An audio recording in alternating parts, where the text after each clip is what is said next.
Today we're going to read The Quiltmaker's Gift by Jeff Brumbo and Gail DeMarkin. We hope you enjoy. There was once a quiltmaker who kept a house in the blue misty mountains up high. Even the oldest great-great-grandfather could not recall a time when she was not up there, sewing away day after day. Here and there and wherever the sun warmed the earth, it was said she made the prettiest quilts anyone had ever seen. The blue seemed to come from the deepest part of the ocean, the whites from the northernmost snows, the greens and purples from the abundant wildflowers, the reds, oranges, and pinks from the most wonderful sunsets. Some said there was magic in her fingers. Some whispered that her needles and cloth were gifts of the bewitched. And still others said that the quilts really fell to earth from the shoulders of passing angels. Many people climbed her mountain, pockets bursting with gold, hoping to buy one of the wonderful quilts. But the woman would not sell them. "I give my quilts to those who are poor or homeless," she told all who knocked on her door. "They are not for the rich." On the darkest and coldest nights, the woman would make her way down the mountain to the town below.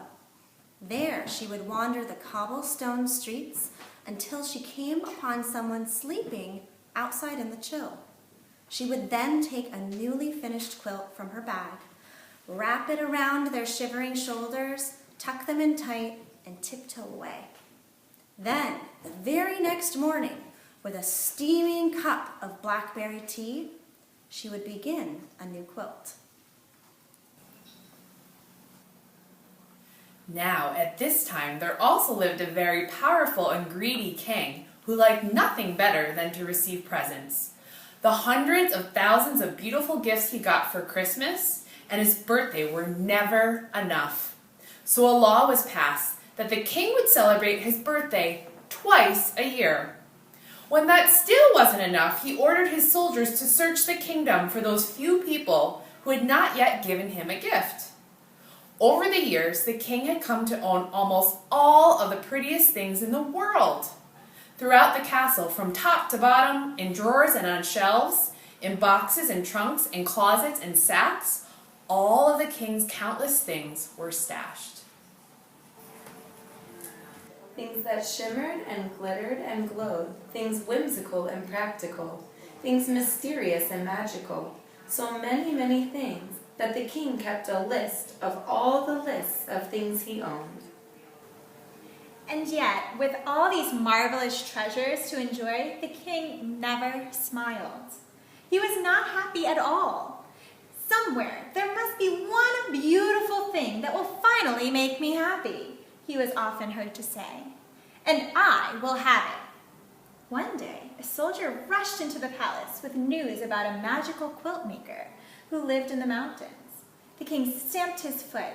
"And how is it that this person has never given me one of her quilts as a gift?" he demanded. "She only makes them for the poor, Your Majesty," the soldier replied, "and she will not sell them for any amount of money." "Well, we shall see about this," the king roared. "Bring me a horse and 1,000 soldiers," and they set off in search of the quilt maker. But when they arrived at her house, the quilt maker merely laughed. "My quilts are for the poor and needy, and I can easily see that you are neither." "I want one of those quilts," the king demanded. "It might be the one thing that will finally make me happy." The woman thought for a moment. "Make presents of everything you own," she said, "and then I'll make you a quilt. With each gift that you give, I'll sew in another piece. When at last all your things are gone, your quilt will be finished." "Give away all of my wonderful treasures?" cried the king. "I do not give things away, I take them." And with that, he ordered his soldiers to seize the beautiful star quilt from the quilt maker. But when they rushed upon her, she tossed the quilt out the window, and a great gust of wind carried it up, up, and away. The king was now very angry. He marched the woman down through town and up another mountain, where he had his royal iron makers shape a thick bracelet of iron. There, they chained her to a rock in the cave of a sleeping bear. Once more, the king asked her for a quilt, and once more, she refused. Very well then, the king replied. I'll leave you here. And when the bear awakens, I'm sure he will make a very fine breakfast of you. Later, when the bear's eyes opened and he saw the woman in his cave, he stood on his mighty hind legs and gave a roar that rattled her bones. She looked up at him and sadly shook her head. "It's no wonder you're so grouchy," the Quiltmaker said. "You've nothing but rocks on which to rest your head at night. Bring me an armful of pine needles, and with my shawl, I'll make you a great big pillow." And that is what she did. No one had ever been so kind to the bear before. So he broke the iron bracelet and asked her to spend the night.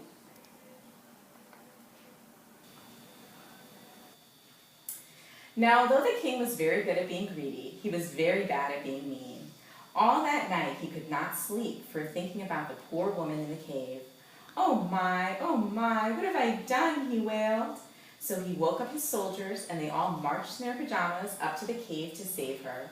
But when they arrived, the king found the Quiltmaker and the bear having a breakfast of berries and honey. Now the king completely forgot about feeling sorry and became angry all over again. He ordered the royal island makers to build an island barely big enough for the woman to stand on her tiptoes. Once again, the king asked her for a quilt, and once again, she said no. "Very well," the king replied. "Tonight, when you're too tired to stand and lie down to sleep, you'll drown." And the king left her alone on the tiny island. Shortly after he left, the Quiltmaker saw a sparrow flying across the great lake. A cold, fierce wind was blowing, and it did not look like the poor bird would make it to shore. The Quiltmaker called to him, and he stopped to rest on her shoulder. The poor, tired sparrow was shivering, so the woman quickly made him a coat from scraps of her purple vest.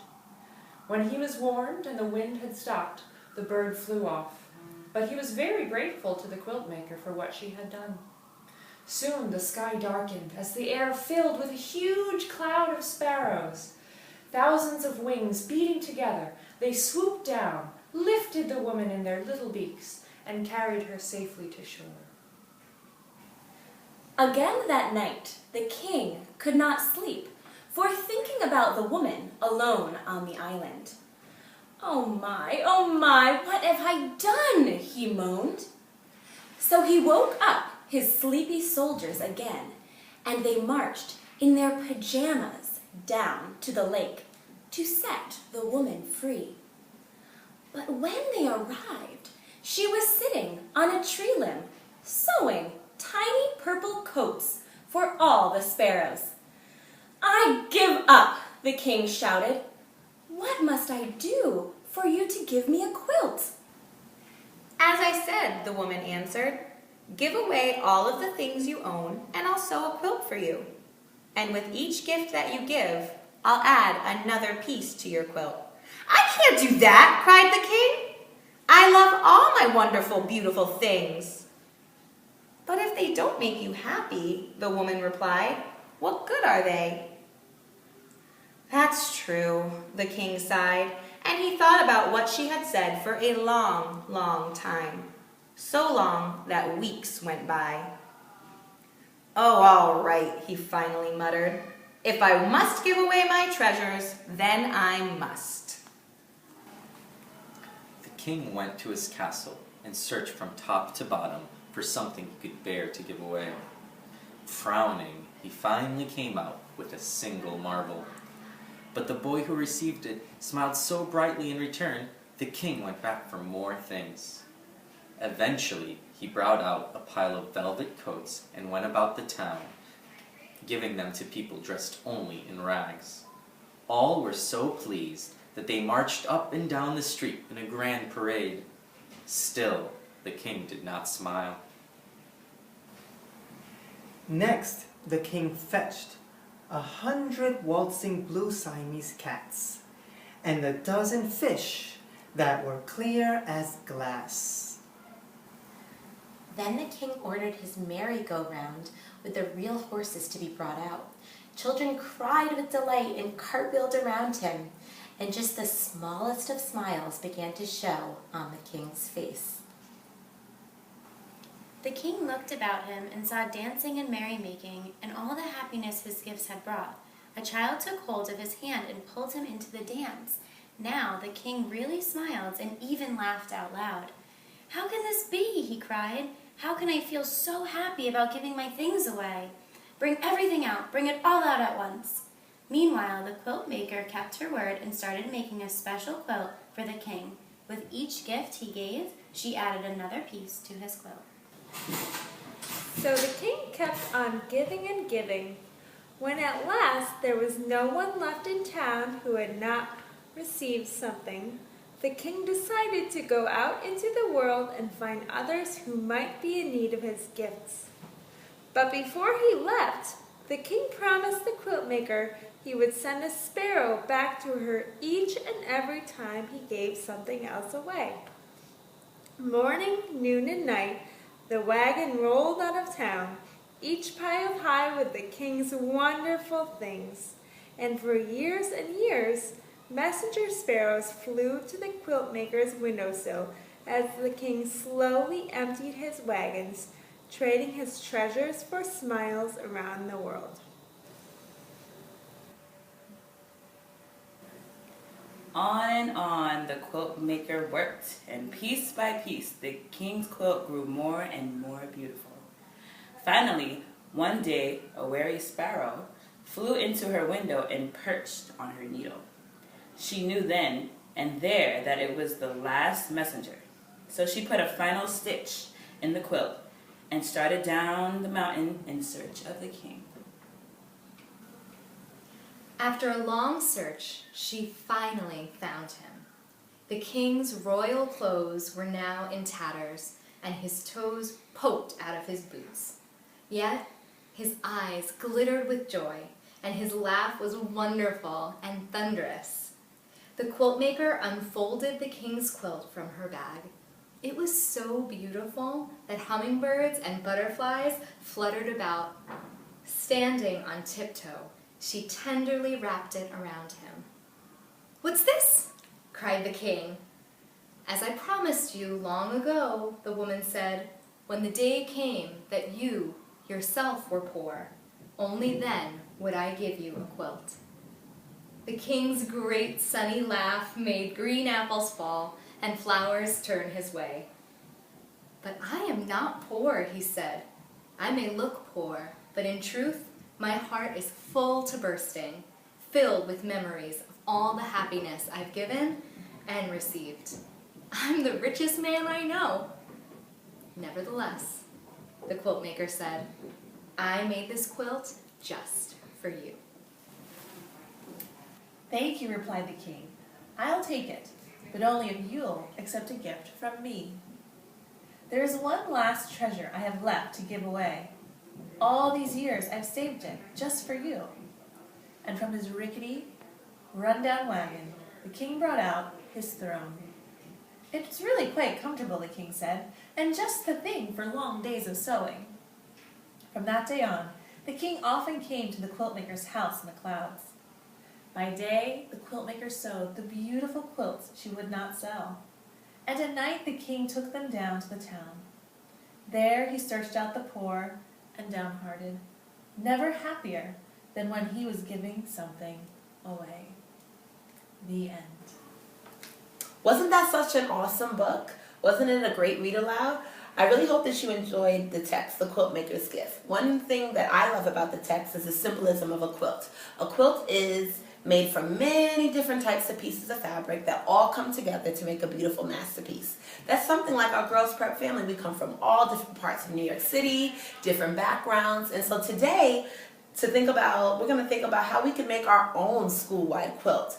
And we're actually going to put those pieces together today. So you're probably wondering, well, Miss Mona Johnson, how are we going to do that?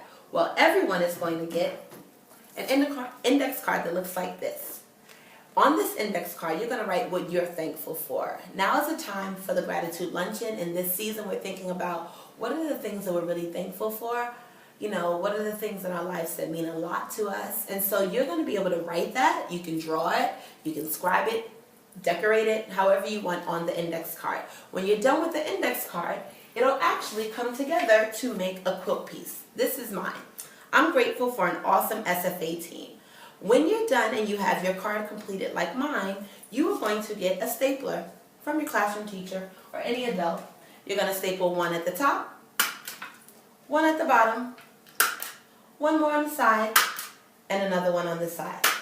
And when you are done with that, you will have your own quilt piece. We are going to attach yarn together and so that we put them all together to make a school-wide quilt. I know that you are some great artists out there, and I really hope that you enjoy doing this activity, and I really can't wait to get all the pieces and put them together to really show us what Girls Prep is all about and all of the many things that we're thankful for.